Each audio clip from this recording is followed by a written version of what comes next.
Assalamualaikum warahmatullahi wabarakatuh. Alhamdulillahirabbil alamin. Wassalatu wassalamu ala asyrafil anbiya'i wal mursalin sayyidina wa maulana Muhammadin wa ala alihi wa sahbihi wa barik wa sallim ajma'in. Rabbi syrah li sadri wa yassir li amri wa hlul 'uqdatam min lisani yafqahu qawli. Subhanaka la ilma lana illa ma 'allamtana innaka antal alimul hakim. Wala haula wala quwwata illa billahil aliyyil azim. Alhamdulillahirabbil alamin, segala puji syukur kepada Allah Subhanahu wa taala yang mana yang telah memudahkan kita untuk belajar menuntut ilmu pada kesempatan kali ini, dan mudah-mudahan kita dimudahkan dalam menuntut ilmu pada pertemuan kali ini. Amin ya rabbal alamin. Dan juga salawat serta salam kita haturkan kepada junjungan kita Nabi Muhammad sallallahu alaihi wasallam. Allahumma shalli wa sallim wa barik alaihi wa ala alihi. Mudah-mudahan kita mendapatkan syafaatnya di yaumil kelak. Amin ya rabbal alamin. Ya, pada pertemuan kali ini, pertemuan untuk kelas 8, kita akan melanjutkan pembahasan kita yang telah lalu menuju ke beriman kepada kitab-kitab Allah. Bagaimana cara beriman kepada kitab-kitab Allah? Pada halaman 9 di sini ada cara beriman pada kitab Taurat, Zabur dan Injil. Nah, yang pertama, meyakini Taurat, Zabur dan Injil itu adalah memang benar-benar wahyu dari Allah Subhanahu wa taala, memang benar-benar dari Allah Subhanahu wa taala, yaitu kitab-kitab tadi. Yang kedua, meyakini memang betul-betul bahwa kitab Taurat memang diwahyukan kepada Nabi Musa, terus kitab Zabur kepada Nabi Daud, dan kitab Injil kepada Nabi Isa alaihissalam. Jadi memang kita yakini bahwa merekalah yang menerima kitab tersebut. Dan yang ketiga, membenarkan bahwa kitab Taurat, Zabur dan Injil memang menjadi peringatan atau pedoman bagi kaum Bani Israel pada saat itu. Kita bukan Bani Israel, kita adalah umat Nabi Muhammad SAW yang berpedoman pada Al-Quran. Selanjutnya, meyakini kisah Nabi Musa, Nabi Daud dan Nabi Isa sebagaimana dijelaskan pada ayat-ayat Al-Quran. Nah, jadi kisah-kisah nabi-nabi terdahulu juga ada yang tertulis di Al-Quran. Yang selanjutnya, kelima, meyakini bahwa pokok ajaran kitab Taurat, Zabur dan Injil itu telah terkandung dalam Al-Quran. Nah, jadi semua kitab yang Taurat, Zabur, Injil itu ada terkandung pada Al-Quran. Nah, itu yang perlu kita yakini. Selanjutnya, bagaimana cara kita beriman pada kitab kita sendiri, yaitu Al-Quran. Nah, Allah Subhanahu wa taala berfirman, A'udzubillahi minasyaitonirrajim. Bismillahirrahmanirrahim. Inna nahnu nazzalna dzikra wa innahu lahafizun. Shadaqallahul azim. Artinya, sesungguhnya kamilah yang menurunkan Al-Qur'an dan pasti kami pula yang memeliharanya. Nah, jadi Allah Subhanahu wa taala itu menjamin terpeliharanya Al-Qur'an daripada penambahan maupun pengurangan isinya. Makanya Allah mudahkan bagi orang-orang yang memang betul-betul menjadi penghafal Al-Quran, tahfiz Al-Quran, untuk sebagai menjaga isinya. Nah, jadi kalau misalkan Al-Quran hilang, maka kita punya tahfiz Qurannya yang bisa dijadikan pedoman untuk melakukan pencetakan Al-Quran lagi. Itu cara Allah memelihara Al-Quran.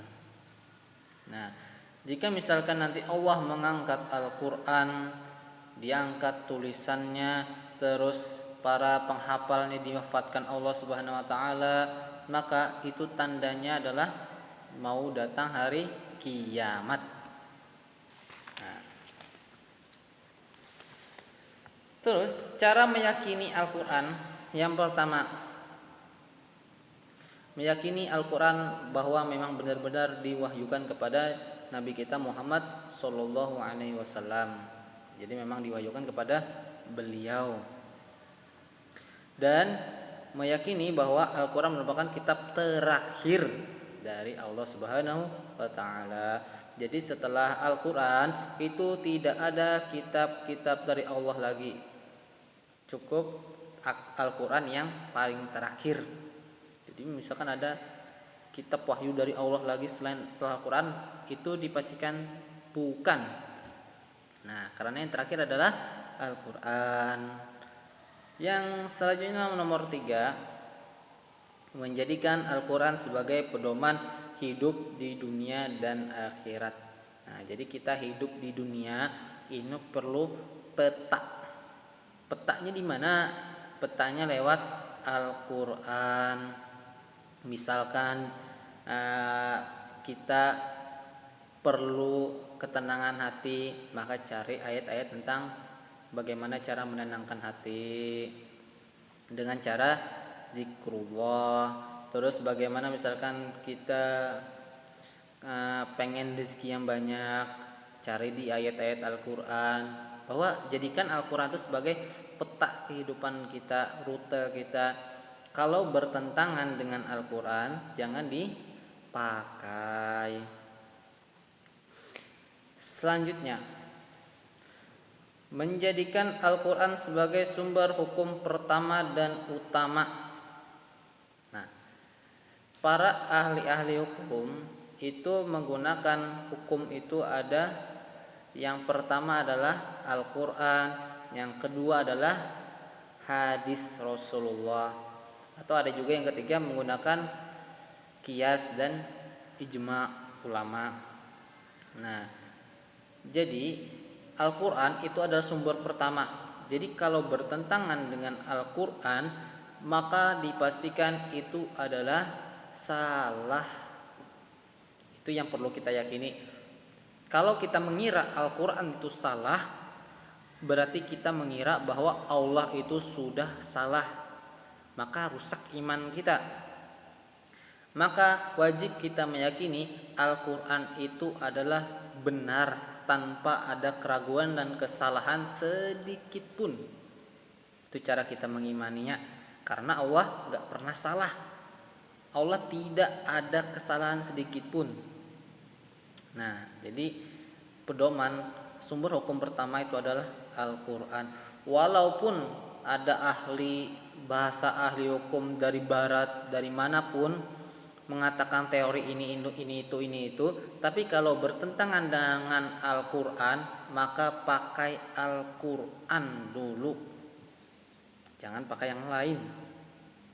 Nah, selanjutnya yang kelima, membaca Al-Quran dalam keseharian. Jadi sehari-hari baca Al-Qurannya, walaupun cuma sedikit. Nah, jadi dibaca Al-Qurannya. Jangan gak dibaca.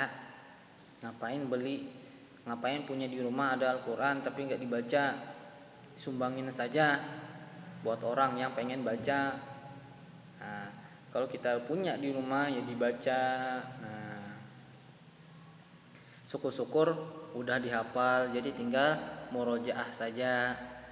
Nah, hikmahnya, manfaat kita beriman kepada kitab-kitab Allah Subhanahu wa Ta'ala itu yang pertama, iman kita bakal bertambah kuat kepada Allah Subhanahu wa Ta'ala, karena Al-Quran itu berisi perintah dan larangan.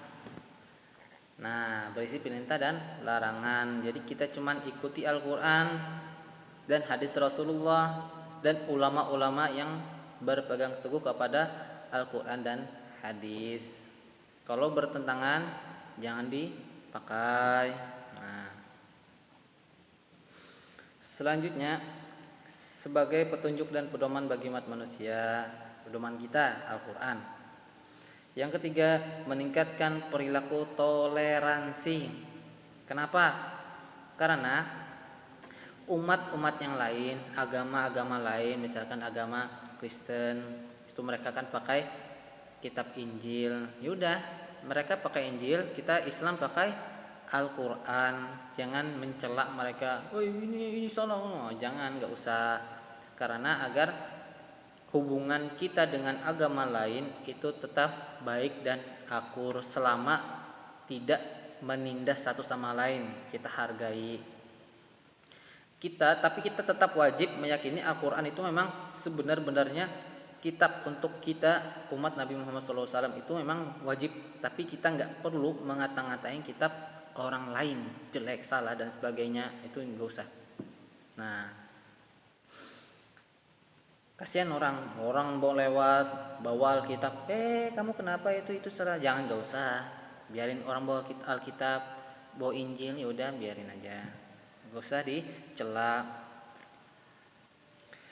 Selanjutnya, memperbaiki kepribadian, akhlak kita, memperbaiki akhlak, karena di Al-Quran juga ada mengurusi tentang akhlak, adab, kepribadian. Nah, selanjutnya, menjalin dan memperkokoh persatuan dan kehidupan berbangsa dan bernegara, karena Al-Quran itu mengajarkan kita juga untuk bertoleransi, menghargai antara umat satu dengan umat yang lain. Jangan saling menindas, jangan saling mencemooh, jangan saling menghina. Jadi kalau kita masuk grup, entah itu Facebook, entah itu WhatsApp dan lain sebagainya, ada yang mencela-cela agama, itu jangan terlalu ditanggapi, diam saja atau kalian lari dari situ, gak usah didengerin. Karena orang yang mencela agama kalian cela balik, dia merasa celaan dia sudah bereaksi bahwa dia berguna. Itulah tujuan mereka. Tujuan mereka adalah untuk membuat keributan, membuat kegaduhan. Nah, jadi ketika ada orang yang mencela agama kita, agama Islam, kita nggak usah didengarkan. Jadi dia bingung sendiri, dia bikin onar, kita diam aja. Nah, jadi dia bingung sendiri, waduh, nggak ada tanggapan, nggak ada apa-apa. Tapi kalau mereka udah mengganggu kita secara fisik, misalkan membuat anarkis terhadap agama kita, baru kita bisa melawannya. Tapi kalau masih sekedar menyinggung, menghina, maka kita boleh mendoakan mereka agar mereka bertaubat, segera bertobat. Nah, tapi kalau keterlaluan sudah, maka kita ambil perintah ulama kita. Nah, jadi ikutin apa kata ulama kita, karena ulama itu adalah warasatul anbiya, yang memang ulama yang berpegang teguh pada Al-Quran dan hadis Rasulullah, itu yang kita ikuti. Lah kita misalkan hafal Al-Quran juga enggak, tafsir Al-Quran juga enggak, hafal hadis juga enggak, agama masih belum semuanya ngerti juga, ngambil hukum sendiri kan salah. Jadi kita ikutin ulama, ikutin guru-guru kita, kiai-kiai kita, syekh-syekh kita, ikutin mereka. Nah,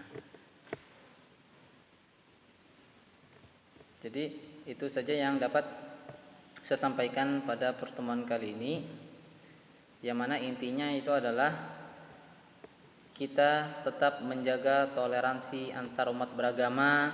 Yang kitabnya beda dengan kita, jangan kita cela, jangan kita hina mereka, dan tetap terus memperbanyak membaca Al-Quran, meyakini Al-Quran sebagai sumber hukum utama kita, sebagai peta hidup kita.